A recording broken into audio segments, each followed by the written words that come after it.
Kagdapith police સ્ટેશનની ટીમને information મળી હતી કે અમુક વ્યક્તિઓ પ્રી એક્ટિવ સિમ કાર્ડ લઈને અહીંયા આવવાના છે અને આ જે પ્રી એક્ટિવ સિમ કાર્ડ છે એનો ઉપયોગ સાયબર ક્રાઇમ અને બીજા જે અમુક પ્રકારના ક્રાઇમ હોય એમાં થનાર છે. આ પ્રકારની જે પ્રાઇમરી ઇન્ફોર્મેશન હતી એ ઇન્ફોર્મેશનના આધારે પોલીસે ત્યાં વોચ ગોઠવી હતી. વોચ ગોઠવ્યા બાદ જ્યારે બે વ્યક્તિઓ ત્યાં આવ્યા ત્યારે એમની પાસેથી 108 જેટલા પ્રી એક્ટિવ સિમ કાર્ડ મળ્યા હતા કે જેમાં વોડાફોન આઈડિયા, જીઓ અને એરટેલ આ ત્રણેયના જુદા જુદા સંખ્યામાં સિમ કાર્ડ છે. આ જે સિમ કાર્ડ છે એમાં જે લોકો પાસે મળી આવ્યા છે એમાંથી એકનું નામ નહુર અલી શમશાદ અલી રાવત છે. બીજાનું નામ કાસિફ અલી મુઝફ્ફર શાહ રાવત છે. આ બંને ઉત્તરાખંડ હરિદ્વારના છે અને એ લોકો જેની પાસે લઈને આવ્યા હતા એનું નામ હરપાલસિંહ રાજેન્દ્રસિંહ પરમાર છે. એ અહીંયા ગુજરાતનો જ રહેવાસી છે. આ જે સિમ કાર્ડ છે એનો ઉપયોગ સાયબર ક્રાઇમ અને અન્ય ક્રાઇમ એમાં થનાર હતો, જેથી એક તો ગુજરાત બહારના સિમ કાર્ડ હોય, ત્યાંના એડ્રેસ હોય એટલે જલ્દીથી ત્યાં સુધી કોઈ લો એન્ફોર્સમેન્ટ એજન્સી પહોંચી ન શકે અહીંની, એ એક હેતુ હતો. આ ઉપરાંત જલ્દીથી કોઈ આરોપી ટ્રેસ ના થાય એના માટે આ લોકો બીજા અન્યના નામના જે સિમ કાર્ડ હોય, જેથી જે ઓરિજિનલ ઓનર છે, જે આ સિમ કાર્ડ વાપરનાર છે એનું નામ ત્યાં આવી ન શકે, એ પ્રકારે ઓળખ છુપાવી અને ક્રાઇમ કરી શકે એ હેતુથી આખું એક ષડયંત્ર તરીકે આ કર્યું હતું કે જેના ભાગરૂપે એ લોકો પાસે 108 સિમ કાર્ડ મળી આવ્યા છે. આ ઉપરાંત એ લોકો પાસે 5 જે ટેસ્ટિંગ મશીન હોય છે કે જેનાથી એ લોકો ફિંગરપ્રિન્ટ મશીન હોય છે, એ ફિંગરપ્રિન્ટ મશીન પણ એ લોકો પાસેથી મળી આવ્યા છે કે જેના ઉપયોગ દ્વારા તેઓ સિમ કાર્ડ એક્ટિવેટ કરતા હતા. જે આરોપીઓ છે એ લોકો હરિદ્વાર જિલ્લામાં પોતે જ્યાં રહેતા હતા ત્યાં એ લોકો સિમ કાર્ડનું જ કામ કરતા હતા અને એ લોકોએ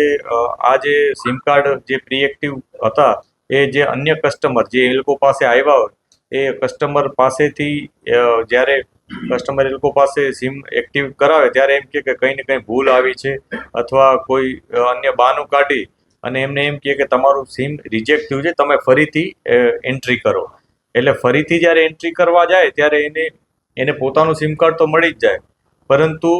આ દરમિયાન જ્યારે મિસ્ટેકના બહાને એ લોકો 2 થી 3 સિમ એ લોકો પાસેથી એના નામના પહેલેથી લઈ લેતા હતા અને આવી રીતના એ લોકોએ કુલ 108 સિમ કાર્ડ ભેગા કર્યા હતા. હવે પોલીસે અત્યારે અહીંયા સુધી કેમ આવ્યા, એ લોકો કોણે બોલાવ્યા, આની સાથે કયા કયા લોકો જોડાયેલા છે એની અત્યારે અમે તપાસ કરી રહ્યા છીએ. કેમ કે એક વ્યક્તિ પાસે કે જે અત્યારે એક સામાન્ય બિઝનેસ કરે છે એના સાથે એની પાસે 108 જેટલા સિમ કાર્ડ લઈને આવે આ લોકો, તો એ બેનો સંપર્ક કઈ રીતના થયો, એ લોકોનો મુખ્ય હેતુ શું છે, આમાં કેટલા લોકો જોડાયેલા છે આમાં, આ ઉપરાંત અગાઉ કેટલી વાર એ લોકો આવી ચૂક્યા છે અને બીજા કોઈ ક્રાઇમમાં આ લોકોએ જો આવી રીતના પ્રી એક્ટિવ સિમ કાર્ડ આપેલા છે કે નહીં એની પણ તપાસ પોલીસ કરી રહી છે. આ તમામ વિગતો માટે અમારે ફર્ધર જે પોલીસ કસ્ટડી મેળવવાની હોય એના પણ અત્યારે પ્રયાસો ચાલુ છે. અત્યારે જે આ સિમ કાર્ડ જે મળી આવ્યા છે એમાં વેચનાર તરીકે આ જે 2 જણા છે જે બંને હરિદ્વારથી આવ્યા છે એ બંનેનું આયોજન એવું હતું કે પર સિમ કાર્ડ 800 થી 1000 રૂપિયા એ લોકોને મળે અને જે વ્યક્તિઓ જે ખરીદી અને ફર્ધર કેટલામાં વેચવાનો હતો એનું અંદાજો કે જે પ્રકારના લોકો એની પાસે કસ્ટમર આવે એ પ્રકારે, એટલે કમસે કમ 1500, 2000 અથવા કોઈ એવો જરૂરિયાતમંદ અથવા વધુ મોટો કોઈ સિન્ડિકેટ વાળો આવે તો વધારે પૈસા આપીને પણ આ સિમ કાર્ડ લઈ શકતા હતા. આપણે અમદાવાદનો જે આરોપી છે એ આરોપીનો હેતુ શું હતો આ સિમ કાર્ડ લીધા બાદ? એની સાથે અન્ય કોઈ સાયબર ક્રાઇમ કરતા સંકળાયેલા હતા, કોઈ ગુનાહિત કરનાર વ્યક્તિને આપવાનો હતો કે પ્રાથમિક તપાસમાં? પ્રાઇમરી જે ઇન્ફોર્મેશન મળી છે, જેટલો અત્યારે પૂછતાછમાં અમને મળ્યું છે એમાં આ સાયબર ક્રાઇમ અને અન્ય ક્રાઇમ કે જેમાં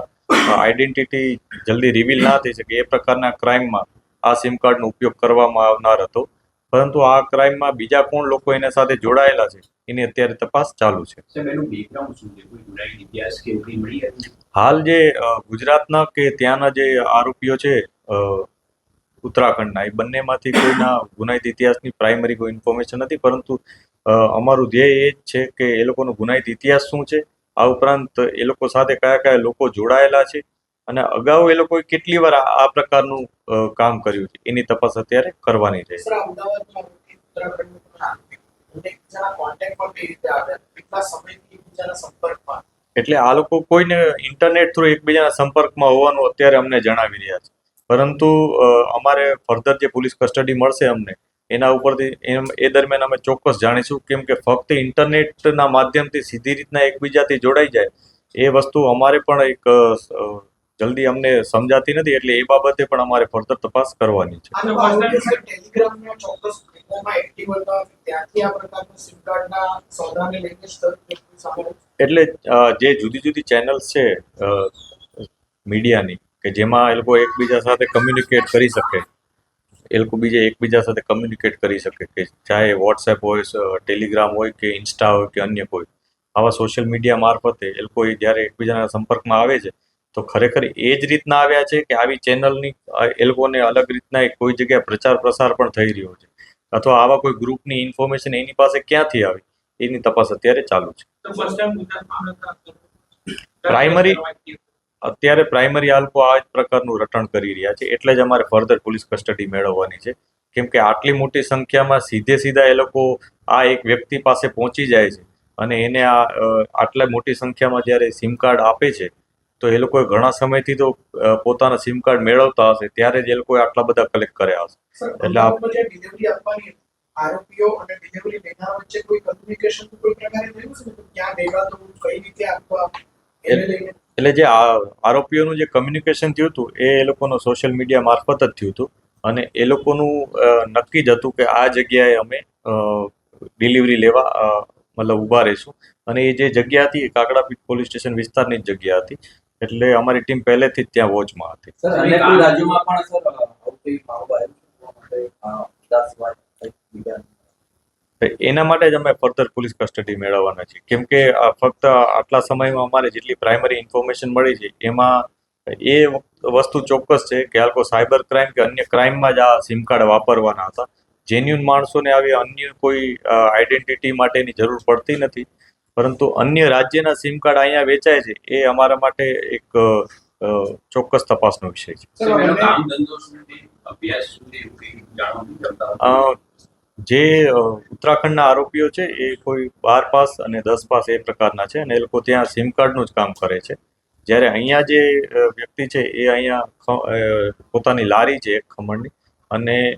પોતાની ખમણની લારી હોવા છતાં આ પ્રકારના વ્યવસાયમાં કેમ આવવું છે એ પણ અમારે તપાસ ચાલુ છે. ઉત્તરાખંડના બે આરોપી કેટલા સમયથી સિમ સર્વિસ પ્રોવાઈડર તરીકે કામ કરે છે?